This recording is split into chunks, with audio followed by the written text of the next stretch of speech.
Good morning, everyone. I am so happy to be here. Welcome. Come on in. Let us know where you're tuning in from. I'm Leslie Flowers, and you've landed in Mind Over Matter Mondays.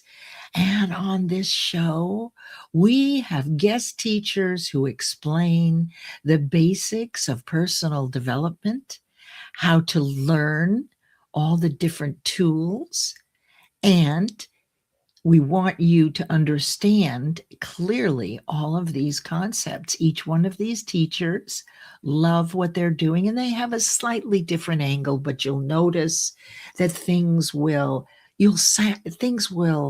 you'll recognize things that you heard from someone else, but maybe you're still a little confused. And today may be the day with our wonderful guest teacher, Lion Goodman, who'll be up here in about 15 minutes. In that case, let me just double check and make sure we're live, because I don't see any comments yet. So I just want to make sure here that we are live. And let's see. Okay, it says we're live. Join. Yep, we're live guest. And Leanna is here. I see Leanna. Hi, Leanna. So happy to have you here. Oh, there you guys are. There you guys. It takes a couple minutes. We're also on YouTube.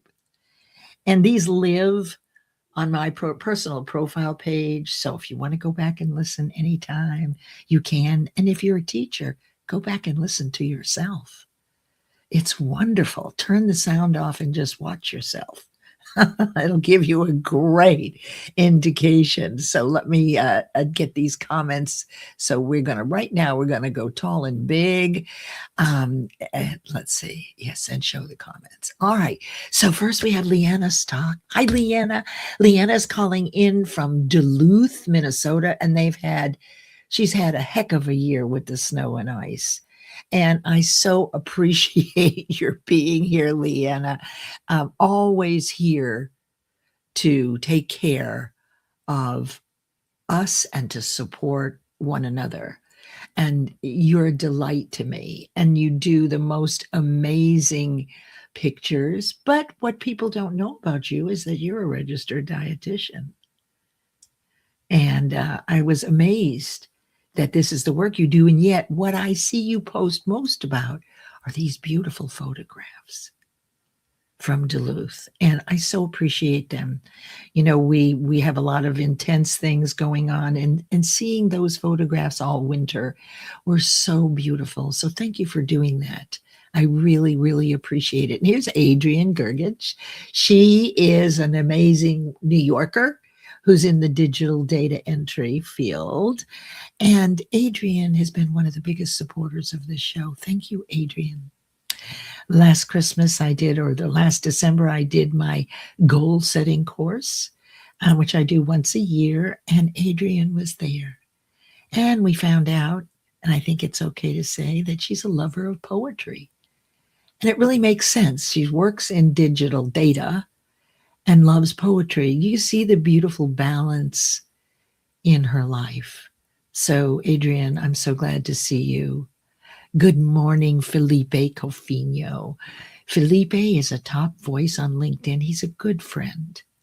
He has several shows during the week that he hosts with other people. He doesn't really do any of them. He does one by himself where he brings in a special guest each month.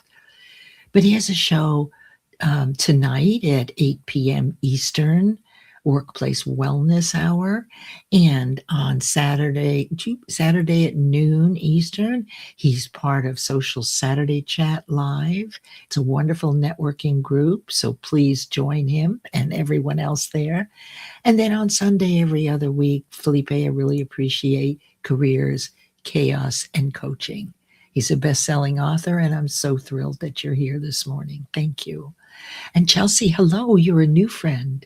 I'm so happy that you're here, and I know you're going to love Lion Goodman's presentation today. And let me just tell you all, we're going to try these things on. That's actually what we're doing. We're not actually going to take big moves, but you're going to listen Listen for things you've heard before. Out of confusion comes clarity. So if you've heard certain concepts over the weeks that you're still not quite clear on, today may be the day. Lion Goodman may be the one who says something that just pings for you, or something about him does. So we don't always resonate with every teacher, but most of them.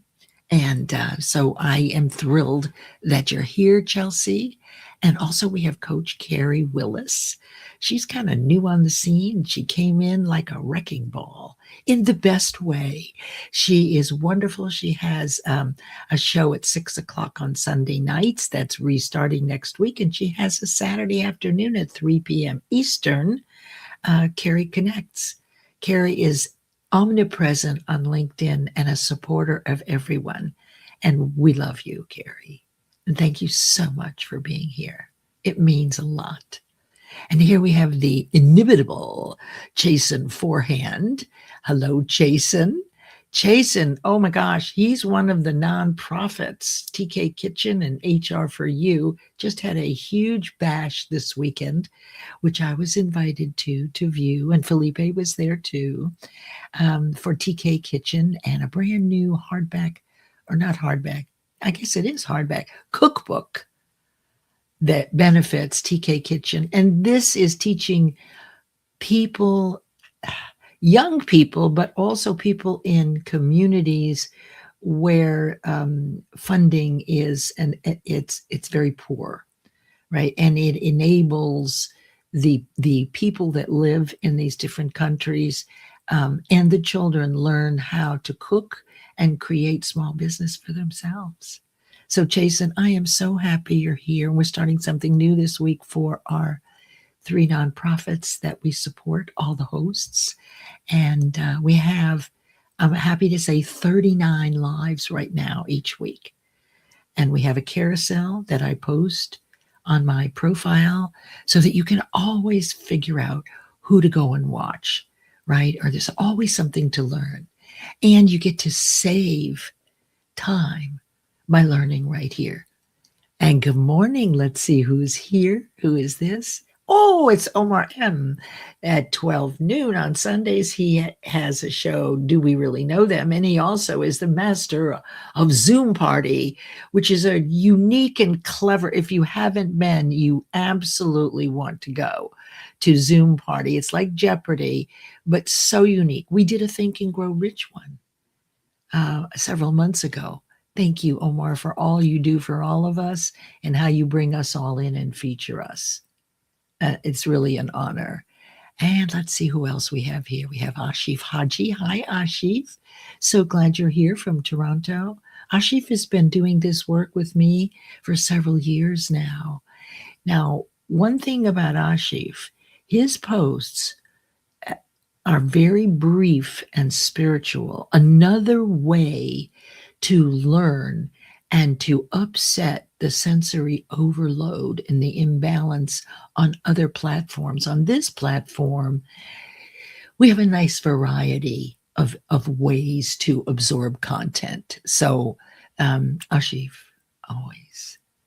He's had a lot of snow and ice in Toronto too this year. Thank you for always being here. Thank you.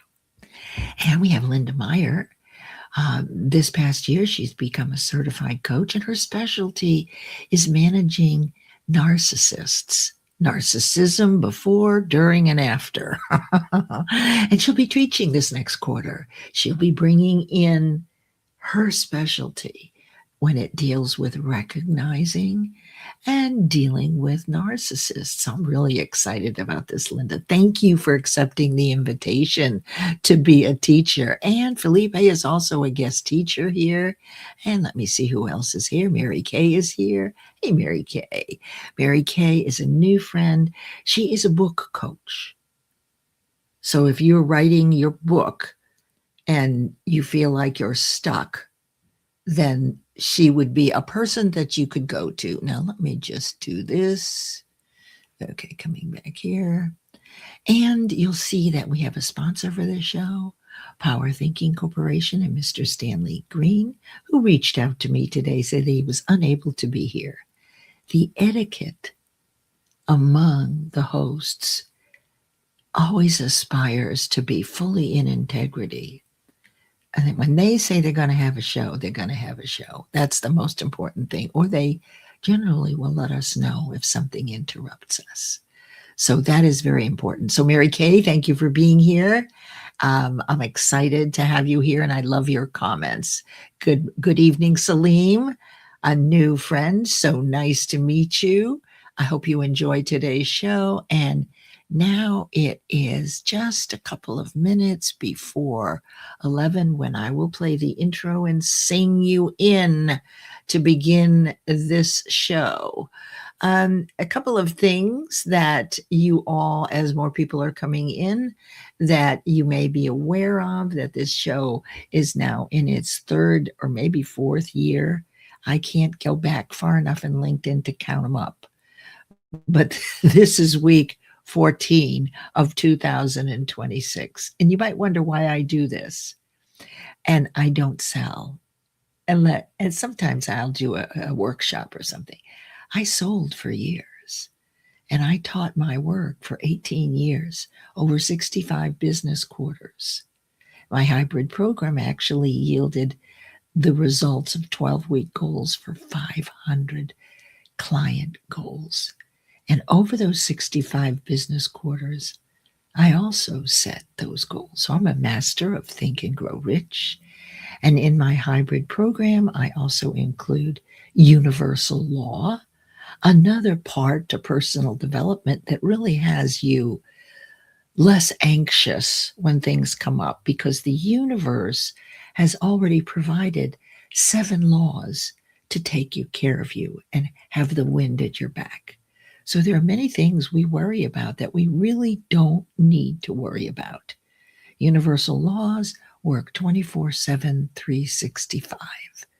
So I hope everybody's relaxed. Tell me where you're calling from. And in 1 minute, I'm going to play the introduction. Now, the intro, which is also used as the outro, was created for me by Soul Media Live Productions and Aaron Gibson. And Aaron Gibson is an amazing visioneer. His show returns this Friday night at 8 p.m. Eastern, and it's going to be all about Las Vegas. He creates his own music, his own videos, he writes his own songs, and the man knows me really well because in 2024, when my science fiction fantasy went live and picked up a lot of first places on Amazon, Aaron and I worked together as producer and director to create a 7.5-minute video, which contains 25 cookies or elements that you would find in the story. So you should know Aaron Gibson. And without further ado, let's play the intro. So let me go find it. I know it's right here somewhere. Here we go. Get your coffee, get your pencil and paper. Here we go.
And here we are. And I see that Stephen Eng is here one day after his birthday. Stephen works in library sciences in New York, and he is really savvy in the publishing industry. Ooh, and there's Dave Snell. Hi, Dave. I know you're not in Hawaii, you're in Florida. So glad that you're here.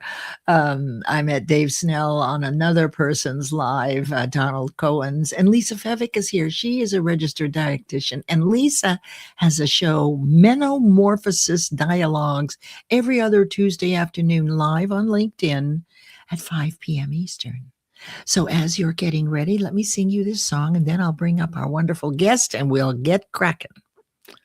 This is a whole experience for you. It's a show, right? Here we go. One of my favorite songs. Listen to these words, especially in the work that we're doing. Love will abide. Take things in stride. It sounds like good advice, but there's no one at my side, and time washes clean love's wounds unseen. That's what someone told me, but I don't know what it means, 'cause I've done everything I know to try and change your mind, and I think I'm gonna love you for a long time, 'cause I've done everything I know to try and make you mine, and I think I'm gonna love you for a long, long time.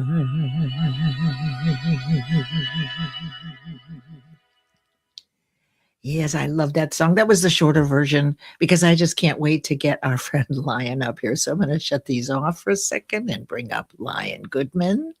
There he is. Good morning, Lion. How are you? Good morning, Leslie. I'm terrific. Thank you. Excellent. Fabulous. And you're on the West Coast, so you are up early. I am up early, and it is the West Coast. We call it the left coast here. The left coast. Okay, I'm on the right side then. Actually, which is the left side. So see if you can figure that out. I'm on the right, but I'm on the left. I understand. So let me tell everybody a little bit about you. So I've been following Lion for a number of years, and somehow he just came across my my wall, and I thought, oh, what a fabulous guest teacher, because I've known about the Clear Beliefs Institute. This is his program, his methodology, his process for dealing with all the work we're talking about: limiting beliefs, our fears, conscious and subconscious, etc. It'll sound very familiar to you. He teaches coaches, therapists, this is a good thing, healers and change agents, how to accelerate their clients' progress with trauma-informed therapeutic coaching, an evidence-based methodology that produces profound, permanent transformation. And you should know that Lion went to the University of Boulder and got his degree in 1975 in consciousness studies. I didn't even know there was such a thing. And he's also a PCC, a professional certified coach with ICF. So, Lion, I am so happy that you're here. Let's begin. Is there anything you'd like to share with our audience about Clear Beliefs Institute briefly before we get right into our show? Sure. I created the Clear Beliefs Institute based on my having taken more than 100 programs, workshops, and trainings, trying to understand myself. Like, who is this person that I am, and why do I do what I do? Why don't I do the things I know I should do? Why do I operate the way I operate? Why do I react the way I react? And so by taking all these workshops and trainings, I finally found out who I am.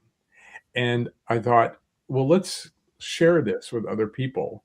And so I have trained lots of individuals, but also lots of professionals, because the technologies that I brought together create really deep and profound shifts in people. Things they've been carrying for a long time, Mm, burdens, mm. weights, old regrets or shame. We can clear it rapidly and completely in a very short period of time. Well, I'm excited. Oh, that's fabulous. And I know that will resonate with everyone, because that is what we're all about. And I see, well, Nicole Angai Galindo came in. Hi, Nick. Nick is a publisher, primarily anthologies, but she also does marketing. She does standalone books. And she is the founder of Guiding Brilliant Writers Publishing House, and has a show Tuesday evenings. She's not going to do this week, but Tuesday evenings at 6 p.m. Eastern, where she brings in different writers. It's called The Person Behind the Pen, and you get to read from your book. It's very cool. So let's go ahead and take a look here and get started. Let me just turn this. Let me just see what happens here. All right. So this is Lion. And so the first thing we want to know about you, Lion, we get what you do professionally, but what I want you to share with us is, who is this beautiful woman, and what are you wearing, and who is that little boy? So tell us a little bit about what we're looking at, please. Well, this is a picture from my daughter's wedding, and that is my beautiful wife, 𝗠𝗏𝗏. She is a PhD couples therapist, one of the most brilliant people I've ever met. And she remains one of the most brilliant people I've ever met. And I've met a lot of brilliant people. And she is a true gem.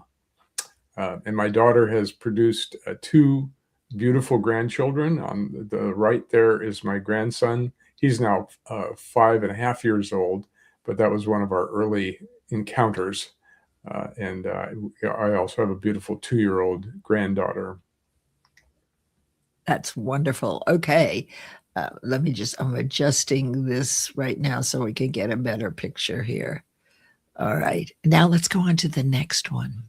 There's one more picture. I'm fascinated. By the way, what were you wearing over here? Is that a hat it looks like a dinosaur hat? Yes, I love dress up and makeup and play. And so I get down on the ground with my grandchildren and I play whatever they want to play. I just engage in their fantasies and their, if they want me to be a bear, I'll be a bear. If they want me to be a horse, I'll be a horse. I'm one of those grandfathers that'll just do anything with them. I love that. I see Jackie Hallberg has come into the room. Hey, Jackie, so glad you're here. Jackie's show tonight at 9 is Just Jackson Guests. And she's a very busy lady. She's at live 9 p.m. Eastern every Monday night. Do not miss that. Okay, let's go on to the next one. All right, so now I'm going to make us little if I can, because I want you to tell us what we're looking at here. What is this? It says Tribe of Men, Spring 2024 initiation. Tell us about that, Lion. 20 years ago, I gathered with a few other men, and we realized that a lot of young men had not been initiated into manhood. We studied the initiation rituals from all over the world, and we thought, how could we initiate men into being better men? And so we created a very formal program that involved men's groups. It involved this initiation process where a man has to really investigate himself, decide what he wants to be in life, how he wants to be, where he's falling down, and how to be a better man. And we gather once a year and take men through this initiation process, which is secret, so I can't tell you about it. But men come out, men come out more fully themselves, better men with high values, high strength, and lots of love. So it's it's been running for 20 years. We've got over 150 members around the country. That's fabulous. And so you meet in person? How frequently?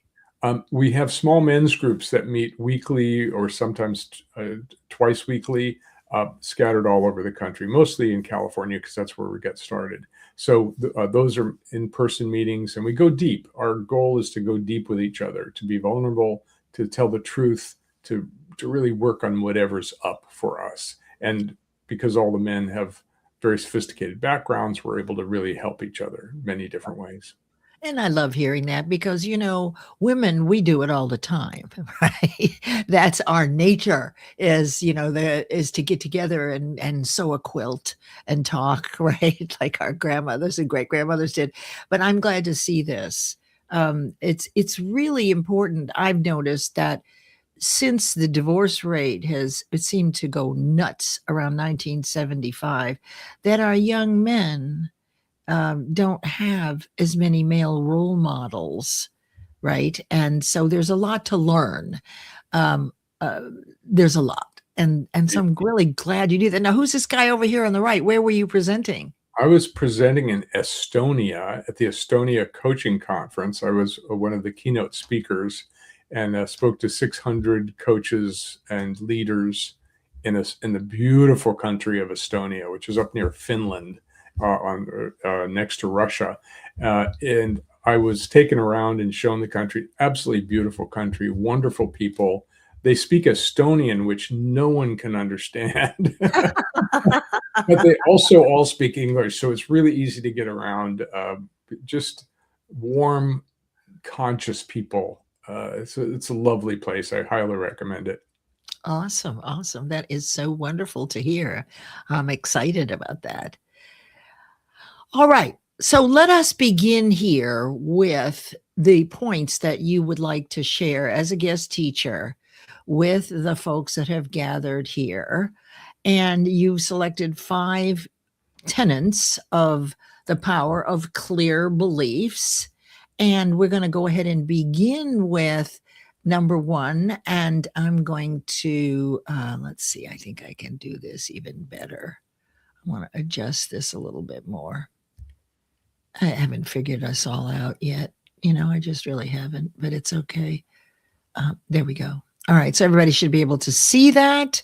So let's begin with your process and your view, because there's, how our mind works. I teach it. A lot of people teach this, but now, so be listening for things that resonate with you as listeners and take it away. We've got a few minutes for each one of these. And so I have the notes that you sent me so that I can interact with you. And let's talk about really who we are, why we do what we do. And I think that is where you might probably like to begin. I do. Like, that's the question that almost everyone asks, especially people who are seeking the truth. Who am I? That's a really good question to ask because it causes you to look within. You can also look without. It's like, okay, where am I in relationship to other people? Where am I in relationship to wealth or to power or to married people or single people? But when you look within, it's like looking into a whole new universe. And what I did is I spent a lot of time and took a lot of workshops and trainings, studied with great teachers to look deeply within. And I was interested in what is it that creates success for some people and failure for others? What is it that creates health for some people and ill health for others? How do some people gain power and other people don't ever gain power and they're powerless? And so I studied everything. I studied neurophysiology, I studied psychology, philosophy, history, linguistics. I really wanted to understand people. And when I was a kid, I didn't understand people. I looked at them and they seemed normal, and I felt different. I didn't feel normal. And all I wanted was to be normal. And I can tell you that after 50 years of inner development, I never became normal. Instead, I became myself. So that is a win for me. Is through all that work, you just become more and more yourself, your full self, your true self. And I would say that the same is true for me. We sound a little bit alike. I mean, I did the quantum physics, metaphysics.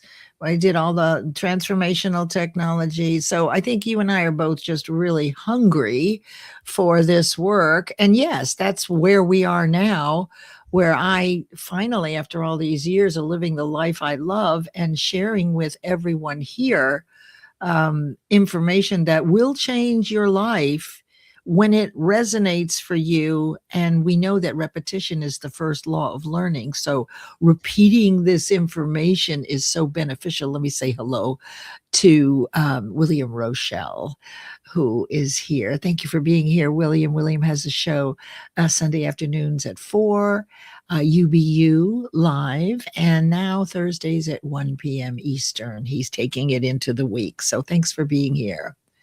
So, okay, so in terms of how our mind works, let's move on to the next point, unless there's anything else. And I'm looking for questions in the audience. Hello, I see Salam is here. That's right. You were already here, making sure that we didn't leave anybody out. So if you have any questions, go ahead and drop them in the comments and put the word question first, if you would. And by the way, I saw Coach Carrie here, Carrie Willis. I'm pretty sure I saw her. I did, and I welcomed you. So, Lion, anything else about this in terms of how your mind works? And you say that that we need to understand how it works. What happens if we don't understand it? Let's say we aren't ready and willing. We haven't woken up and decided, because we can't convince other people to change and be ready and willing to change. They have to decide it for themselves. So what happens if you delay understanding how the mind works, would you say? Well, if you don't take control of your own mind, other people will happily take control of it. And your mind is like a machine, but it's much more sophisticated than any machine or computer. But I was interested in what are the programs that run the machine? Because just like at your computer, you update it periodically, you add new programs, and it runs beautifully until it doesn't, right? Well, the same is true with our mind. I wanted to know, what's the basic element of mind? How is it constructed? What's it made of? And what I discovered after years of figuring this out is that it's made of beliefs. But most people, when they talk about beliefs, they think about a mental construct like, I believe in Santa Claus, or I don't believe in big government.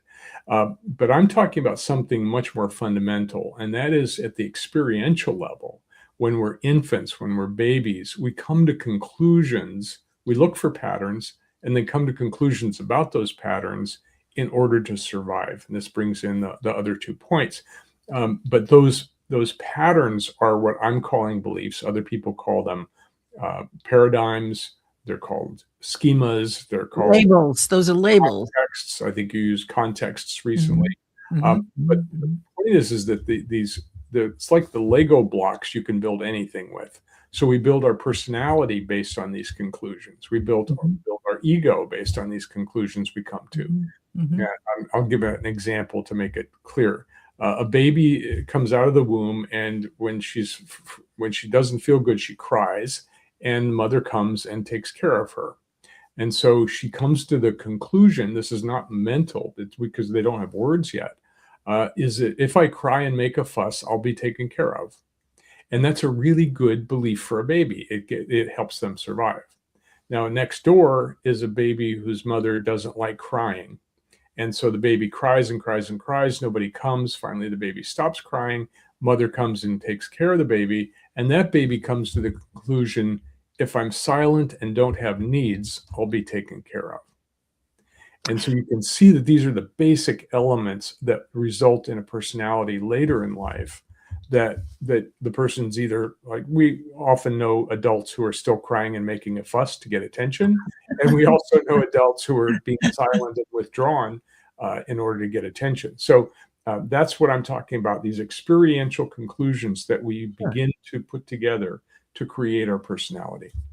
Let me ask you a question then about the fact that we don't develop a conscious mind until we reach the age of reason. So are we really thinking and making a decision, or is this a learned reactive response, would you say, to distinguish further that babies don't think, right, until they actually, you can see the wheels turning when they're 6 or 7. So how would you address that?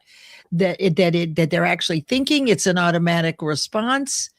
You weren't expecting that, so I'd love to hear what you have to say. Sure. These are different ways of describing the same thing that's happening. So you could call it thinking when the cortex is fully engaged, but babies have perception. Neuroscientists now know that babies are aware and Of experiencing course. in Yeah. the last 3 months of gestation for sure, Mm. and Mhm, possibly mhm, before that. mhm, Now, mhm. the baby's not separate. They're part of mom. So they go where mom goes, they eat what Absolutely. mom eats, they experience what mom's experiencing because they are aware they're inside of a field. So if mom is afraid of because of a abusive husband or war or poverty, that baby is feeling the fear. That fetus is feeling the fear. Now, the baby doesn't know what it is. They just feel fear, Right, and they right. may come to the conclusion the world is not safe. Now, again, it's not verbal. It's nonverbal. Right, right, right, There right, are right, right. words, but we would interpret it later when the child is very afraid and go, this child thinks that there's danger out here, even though Right. the baby never experienced it directly, but they were inside the mother who was experiencing it. And that's the vibration, right? That is the vibration of the mother, because we know that mind is a cellular activity. So what we think and how frequently we think it and the way we're feeling when we're thinking it, either positive or negative, translates immediately into every cell of our body, into our physiology. And then it is what causes the brain to create a chemical cocktail to create neural plastic pathways. Now, this is a very rudimentary explanation, but all of the work that I've done seems to focus on, Lion, everything is what we think. Everything occurs based on what we're thinking, how often we think it, and the way we feel when we think it. What do you think? Well, first of all, I want to make a distinction between thinking and experiencing. So Okay. thinking a thought Excellent. often is based on language because we're language-based beings. Right, right, But we're experiencing at many different levels. You can feel your body, you know where it is in space and time. You can when you feel anxious, you feel a vibration in your chest or your right. chin tightening up. These are non-verbal experiences, and we Correct. have those from the beginning of life.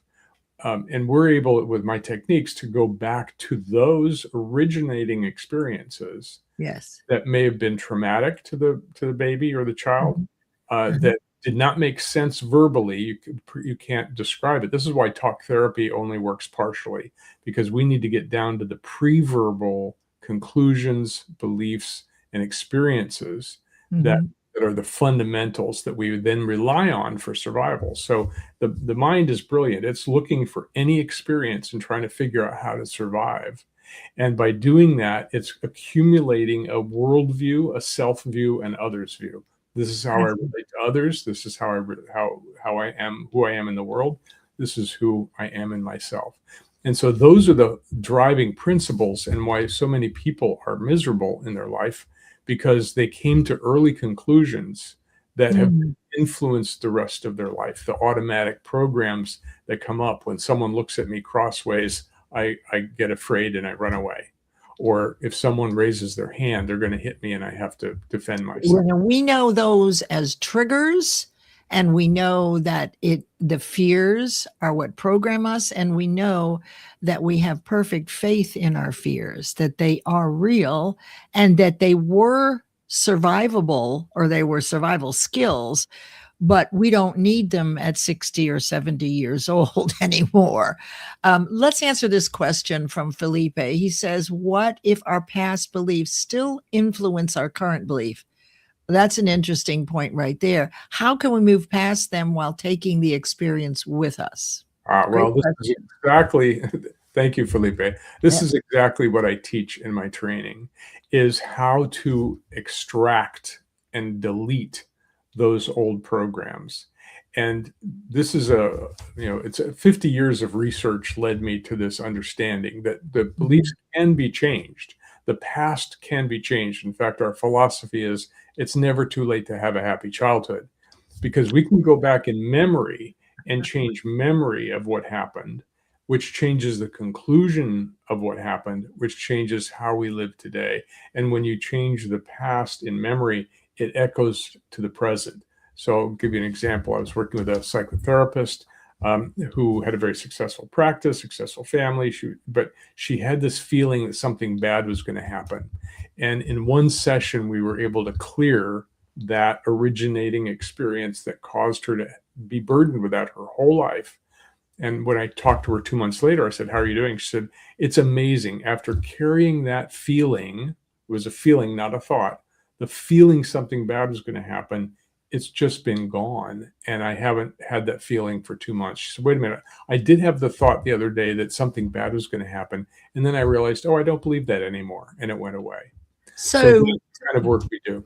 so yeah, and your point, what I'm hearing in terms of this question is that they don't go away forever. What happens is your new creation, right, of, if you will, using the memory, which is a little deeper than what we usually talk about, but that's okay. When we recreate it, it doesn't mean that the old one isn't still there. Those whispers are still there. But as you said, you get good at recognizing it and saying, "Oh, okay, I've already," so you consciously say, "Well, wait a minute, that's no longer the case for me." Right. Leslie, I'm going to argue with you a little bit. Oh God, good. A lot of people say, well, all you need to do is put positive beliefs on top of the old ones and they will change. But No. it's like weeds. You can cut a weed off at the top, but it'll regrow. You can stomp Right. on it, like with affirmations. You are not a good weed. You are not a good weed, but Right. it will grow back. But if you pull it up Right. by the root and throw it away, it will not grow back. And most of the techniques that I've explored have to do with trying to change the negative into positive without clearing the negative one. And what I discovered is that by clearing the negative belief first, it's like clearing rocks and weeds out of the soil in order to plant a garden. That's what you do first. You clear the soil, and then when you plant your seeds, then they can grow and blossom and fruit. And so there's so many techniques of trying to pound away the old belief, and it doesn't work. It might make you feel better for a while, a couple minutes, couple weeks, couple days, but it doesn't change it permanently. I was after, what does it take to permanently change those old beliefs and get rid of them completely and eliminate them from a consciousness? But wait a second, though. You said that this person who didn't have any more trouble actually told you she did think about it again. Right. Why would she think about it again if it wasn't there anymore? Okay, because that was the difference between a thought and an experience. So she didn't experience the feeling, the dread that something was going to happen. But Got it. the mental process is, oh yeah, that's something that might happen, but it didn't grab her because the experiential part was gone. Ah, I see. It kind of reminds me of EMDR a little bit in a way. I do want to clarify one thing and then let's go on. Absolutely. I hope everybody's enjoying this. I hope we answered your question. Let me say something about that. From your past beliefs and fears, this is to Felipe and everyone, there are lessons. And those lessons are the synthetic imagination that we can go back and use to create the visualization of the thing we want. So that, and I don't believe that we change one belief into another because it's like energy. And I too have had 25 and 30 years. I'm an expert in my area. And I just wanted you to know that I do not teach that you can change a belief. What you do is create a new belief in your ability and deservability that begins to outweigh the old one. And that's how you can hear those voices again, whether it's experience. And I love what you're talking about, but when you question that, I may not have explained it clearly, because I don't think you can change one belief into another. I believe from my own experience with my clients that you actually create a new belief, one that outweighs or actually contradicts the old belief. But let's go on. I had to get that word in there, okay? And I am very fascinated with the experience versus the thought. And I'd love to have a conversation with you at another time about that. So should we go on then to the supercomputer, or are we ready to go to survival of the mind? What's your pleasure? Well, let's talk about them as an integrated whole, because the mind is whole. Mhm. We can look at it in many different ways. You can get a microscope and look at the neurons firing and go, oh, that's Mhm. what's happening. You can, but if you look into your experience, that's really what we experience. We don't experience our neurons. We don't experience Correct. our brain. We experience our Correct. experience. And so that's what I traffic in. That's what I focus on, is what are you experiencing right now that you'd rather not be experiencing? Mhm. And what is the cause of that experience?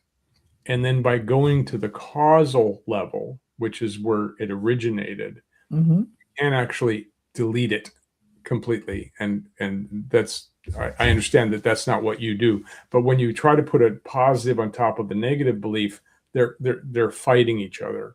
But In that's fact, not what, but that's not, we would have to talk more. That is not what I'm doing. That okay, is not just, I won't talk about what you do. I'll talk about what other people do.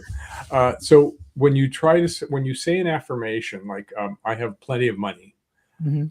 what happens is it stimulates all the old beliefs to come up and reassert themselves. Oh, you do not have a lot of money. Look in your wallet, you idiot. You know, you haven't been able to pay your bills for the last 3 months. That's not true. And so you've got a battle going on.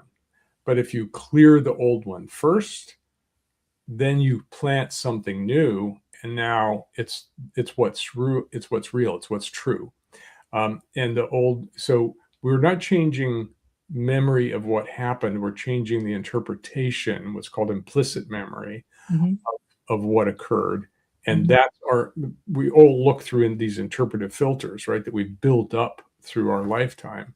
And Mhm. so the mind's job is to survive. And so it is looking at what you're experiencing, it's looking for patterns, and then it's predictive. So it wants to say, okay, if that Mhm. pattern keeps happening, at least now I know it's happening. Like I know my dad will come home and beat me. Okay, well, that's what happened. That's what's true. So I just need to prepare for it, right? So, um, uh, so a child doesn't think, now, what can I do to convince dad to not beat me? Or dad's really screwed up. He's an alcoholic and he needs help. So the child, most children are blaming themselves for what happened Mhm. Mhm. Mhm. because they're egotistical. They think they create the universe. So they're taking on the shame or blame of being wrong or broken or bad. And so these are really core beliefs that affect a person their whole life. And by doing the work that I teach, we can actually clear it out of the way, and the person can be who they are without all that baggage. And so when you're talking about those originating incidents, we recently had a panel discussion on transformational technology. Come to find out that you've also experienced landmark education. These are what we call originating incidents. Right. And so what I have learned and observed, and I really be interested in what you think about this, I have learned that when we resurrect an old experience, a negative experience from our childhood, if we stay with it, we also bring forward a full visualization along with the vibration of when it happened. And so what we're doing throughout our life is reaffirming that fear, further carving a deeper furrow in the neural pathways, so that when these things come up, automatically we think negative. So what I'm really curious about here is, what are your thoughts about the originating incident, and that when you continue to bring it up and belabor it, you immediately, with the graphic image, comes the low vibration.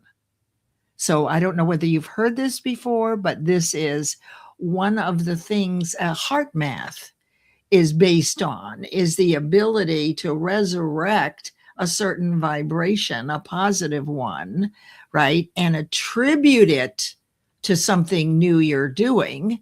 Or if you continue to belabor it, then you will fully experience it again. And well, so that is true. That is one interpretation of what's happening. Through the scientific study of memory, there's a process called memory reconsolidation. So memory consolidates, but it's possible to deconsolidate it, change it, and reconsolidate it. And that's one of the principles we operate with, is that we can take an old memory and take it apart and shift it so that it's a different memory. Now, that comes out of scientific rat studies. So we think our brains are the same as rats in some way, but a lot of people are actually. But so there are different approaches to the same problem, which is how do we change the mind?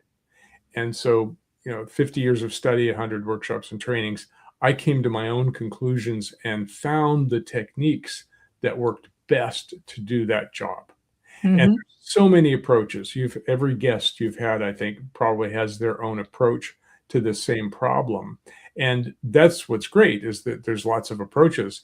The questions are, which ones result in permanent shifts? That's my own passion. And for me, it's results that are measurable and consistent. So for you may not know this, but my mastery is in Think and Grow Rich, the #2 bestseller of all time. The #2 to the New Testament. It has everything that you're talking about, and then was certified with Bob Proctor, studying back with Thomas Troward at the turn of the century, and Genevieve Behrend. So the work that I did over 65 business quarters works. So yours works. And so does the one that I'm involved in that also works. So that shows that there are different ways to get to the results. Absolutely. We're all working with the same mind. We're all working with the same structure. There's different approaches. I talk about it as like a very complex crystal. Like if you look at it one way, it looks like emotions. If you look at it another way, it looks like thoughts. You look at it another way, it looks like energy patterns. You look at it another way, it looks like neurons. Look at it this way, it looks like beliefs. I just chose my way of looking at it and found the processes that worked best to make shifts rapidly and permanently. Because I think most people in your audience will recognize that I've tried a lot of different techniques, and most of them don't work very well. I feel better for a while. What's going to create permanent change in me? That's real transformation. It's not temporary change. It's not beating yourself up every time you do it wrong. It's a shift from the inside out. And there's a lot of techniques that are outside in, like just think better. Just do it, right? But when you change it from the inside out, it's easy, it's permanent, and you get rapid results. I love it. I love it. Let's will you answer this question from Mary Kay? What do you think about giving those old beliefs a different assignment or purpose? Interesting question. It's a great question. I also teach parts work, which is today known as IFS. In the past, voice dialogue, which are my teachers, psychosynthesis. There's been a long history of this, but we can look at the mind as inner parts, the different parts of us, and we actually do help the parts of us that may have taken on a job, like I'm going to make sure you're safe, or I'm going to make sure nobody hurts you, or so we have these inner parts of us, and we give those parts different jobs, exactly as the questioner asked. And that's very useful, because they then, instead of becoming like an inner critic, you could turn it into an inner ally. And now you've got a cheerleader behind you instead of someone who's telling you all the things you're doing wrong. So this is a distinction we make, is that beliefs we clear completely, we get rid of them and then plant new beliefs. With parts, we give them a different job, and they then do that job from now on. They're very happy to learn a new job. They've been doing the same job for 50 years, Mhm. telling you what a jerk you are. And so they're tired of that too. Well, let me ask you this quick question. So you've heard this, nature abhors a vacuum, right? Yeah. You've heard that expression. So how would you, how, I'm My sorry. question is, if nature abhors a vacuum, how come there's so much of it? Well, that's what I was going to ask you is, if that's true, and it's, we didn't originate that, that's been around a long time, then how would you clear a belief and have an open vacuum to put something else there? Well, that is my secret sauce. Based on many, many different techniques, we actually clear it from the mind completely. We use imagination guided imagery quite a lot. Right. And we have a process, a ritual for taking it off of us, because beliefs are like clothes that we wear, right? They're different outfits we wear. And you know that at home, if you feel differently in pajamas than you do an evening gown, right? So we actually visualize, we visualize the feel of a belief. We see it as an outfit of clothing in imagination. We take off that outfit of clothing and we burn it in a sacred fire with a ritual, and it's gone. The mind doesn't really know a big difference between what happens in imagination, what happens in reality. It knows some things, but by enacting this process in imagination, we can actually clear the belief completely. Now we have open space, and then the question is, what would you prefer to believe? I understand. Who would you be? And now we've got the clear ground that you plant the seed in, and now that seed can grow and blossom without interference. No, that's what I was going for. I wanted that explanation. That was brilliant. Yeah. That was great, because I didn't really know, and now I have a new understanding. But right now it's a little confusing to me, so I will go back and listen again until it gets really clear for me. Okay, let's take one moment break here, okay? And I want to acknowledge our sponsor, and then we'll come right back. How's everybody doing? Are there any more questions? We've had a couple of good questions. I see Elizabeth 𝗠𝗏 is here. She's a hypnotist, and this reminds me a lot of Jose Silva's work. It also reminds me of hypnosis work. And so all of it is interrelated. For me, it's right. It's about results, and the work that I have done, I've got them all written, every single one, for 18 years, every single process that has worked. And so while you're doing your work, I've been doing mine, and we're both helping people. And I think that's the most important thing. Yeah. That's the most important thing. Okay. Let's play this for our audience, and I can tell you all about Power Thinking. Power Thinking Corporation now has a brand new app where this CB-based personal development program, you can have it all right on your phone like other programs. Stanley Green is the CEO of Power Thinking Corporation, and he has lives every Wednesday, 7:30 a.m. Eastern Time and 9:30 p.m. Eastern Time. Right now, you can go to your app store and download the Power Thinking app and have 30 days absolutely complimentary. So thank you, Stanley, for being here and supporting us each week. Okay, let's go back to our list. Where are we? Okay, Lion, where are we on this list? Let me bring up my notes here, because I want to make sure we get to each one of these. So we talked a little bit about the survival of the mind, right? That has to do with making sure you're safe. So let's go to the child's mind, or either the fifth point. Which would you like to do?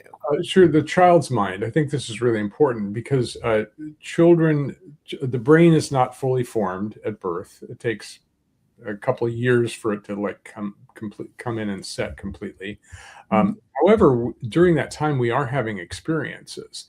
And with Mhm. one of our techniques called spiraling back, we're able to go back into those pre-verbal childlike experiences. Sometimes people report experiences from the womb, and sometimes people report experiences from past lives through this process. And Wow. so we work with whatever comes up. We're not prejudiced. It's like if somebody's suddenly reporting a past life, we just go, that's interesting. What would you like to clear about that, right? What conclusions did you come to that Mhm. are still haunting you today?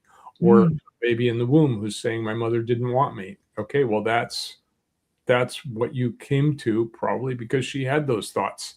And so what would you like to do with them? Let's clear that out of the way so that you can create, I am wanted, I am loved, I am cared for. Every baby needs the same things: love, attention, being seen, being nurtured. And that baby will figure out how to get that Mm. whatever way they do. And Mm. when you're growing up in difficult circumstances, you come to whatever conclusions you can in order to survive. And as I said before, children often blame themselves for things that are going on that aren't good, like neglect or trauma Mhm. or being Mhm. harmed. And so they come to the conclusion, I must be a bad person. Then they grow up and their siblings say you're a piece of junk and you should never been born. And then the father says, you're a waste of space and food, so get out of here. Then you go to school and the teacher says you're dumb and you're never going to succeed. And then other kids laugh at you and humiliate you. These are experiences that pile up on top of each other in the That's right. psyche and create really low self-esteem, negative thoughts about the self. We just spent last year working with people in poverty in New Jersey on a government contract, helping people in poverty to rise up out of poverty. And it was a beautiful thing to do because poverty is traumatic all the time. Mhm. There's no Mhm. Mhm. PTSD because it's never post. It's one trauma after another trauma after another trauma after another Right. trauma. That's right. So it's really easy to fall into low self-esteem, especially the way the government treats you. And so we were working deep in the core, and we had tremendous success. In fact, our research paper is coming out in the Journal of Evidence-Based Coaching in May. We had a 52% success rate in helping people move up and out through greater self-esteem and clearing the beliefs that they had about themselves and about the world and about other people. So we're very excited about that work, and I hope to expand that nationwide. So Oh, that's fantastic. Please let us know and send us the information, connect with all of us and let us see. I'll be very interested in reading about that. Now, you talked about the repetition for children, right? So we know that repetition is the first law of learning. And we do know that the more times you experience this fear over and over again, the stronger it becomes. And this new way of thinking, it sounds like a fair amount of visualization, which I have come to the conclusion is that visualization is the DNA of achievement, that it is through visualization and even your descriptions of, what do we want it to be next includes visualization. So this is one of the ways that our subconscious is programmed. You would agree, I assume. And then you can't have two thoughts. You can't have positive and negative at the same time. So are we that not? I disagree with, by the way. We have tens of thousands of beliefs. Some of Oh, them are positive, some of them are negative. Often we're carrying both. In fact, people get stuck because they have two beliefs that are opposite or contrary. I'm a yes. good person, I'm a bad person. I'm loving, I hate. I'm smart, I'm really dumb. And this creates imposter syndrome. It creates stuckness, people who can't decide, ambivalence. It prevents decisions because the two beliefs are fighting with each other. Yet they're good, but there's good proof of those beliefs, because when you have said, I'm not smart enough, you have been told that over and over and over again. So you do believe that, right? You believe that about yourself. So, in Maxwell Maltz's work, psycho-cybernetics, he looks at our confidence and our self-esteem as a particular set point in a cybernetic system. So what's your experience with that? Because we're duplicating and constantly being told, as you said, throughout decades, that you're not smart enough. So how don't you have to disprove that isn't true? Or what would you do if that's what you truly believe? Because I believe our fears, we have perfect faith in our fears because we have proof. We can show you. So what is it that a person that you do in Clear Beliefs Institute, if that's the case, what do you do to create a new belief that outweighs the old one, which has been dominant? Well, first of all, we have 20 different techniques that I teach in the training. And depending on the person, depending on their circumstance, depending on who they are, what their background is, we may bring out one technique versus another one based on their need of their psyche, their mind. Got it. So we apply the right tool for the right job, like a handyman who has, he can fix your door, he can fix your plumbing, he can fix your roof, but he's got different tools for the different jobs. So we have all those tools, and so it depends on the individual. We don't have one thing that we apply to everybody. That's the old saying that if all you have is a hammer, everything looks like a nail, right? And there's a lot of people who do that. I'm just going to do this process to everybody. So it's very individual, very unique to each individual. And by first of all coming back to this idea that we have many different beliefs, so we can hold dozens of different beliefs that are contrary. But the question is, what's happening inside the mind when that occurs? And basically creates stuckness. So if you're stuck, one thing that you can do is say, where are my contrary beliefs? Like, what do I believe about this? And what do I also believe about this? And what do I also believe about this? And what do I also believe about this? And you may have 50 or 100 different beliefs about a particular topic, who I am, what love is, how I relate to other people. And then you can begin sorting them and seeing, as you said, which ones are positive, which ones are negative, and then start doing the work of clearing the negative ones and seeing the truth of the positive ones. So we do a lot of digging. We call it excavation of beliefs. And we have, in fact, I have a free gift for your audience of a process called belief self-diagnosis, where you can go through life and actually document all the different beliefs you carry about all the different areas of life. I'd be happy to give that to your audience. Yes, I was thinking, what a great exercise to leave with. Like, just pick one belief. Now, are those really beliefs or are they points of view? But that's another conversation. Let's take a look here at this because we need to move on a little bit here. Sure. Susan Walsh. Susan is an avatar, and she's done work. She worked with Werner Erhard, as did you. Susan was part of the panel. So she's saying that this is also interrelated with the work of the Avatar course, where we create and discreate belief. We use that term too, because I was also an Avatar master and wizard. So Susan, good to see you. Yeah. But I took many people through the Avatar course. I thought it was absolutely terrific. And I also took lots of other courses. So the principles are the same, because we're working with the same mind, and there's different approaches, but if you have to know your mind in order to change your mind. Yes. Now, how are they? Let's move on. So here is your website. How would our audience get? What was this gift that you'd like to give them? Yes, the gift is called the Belief Self-Diagnosis Exercise. Okay, that's great. They can go to clearyourbeliefs.com. Okay. And register for the free ebook. And in that ebook is the exercise called Belief Self-Diagnosis with all the instructions. And it's a great way of getting to know your mind and finding out what's on the inside that's running your life that you may not be aware of. That is fabulous. Would you put the link and the name of the document in the comments after we're finished? Absolutely. I mean, it's very easy to find the website. Thank you Yeah. so much for that. So let me ask you a question here now that we're just about at the end of the hour. We've got just a couple of minutes. What is one thing that you would send everybody home with to think about? One thing that they could process and focus on moving out of this conversation, because it's been in depth and it's been phenomenal. Thank you so much. What would you like to leave everyone with?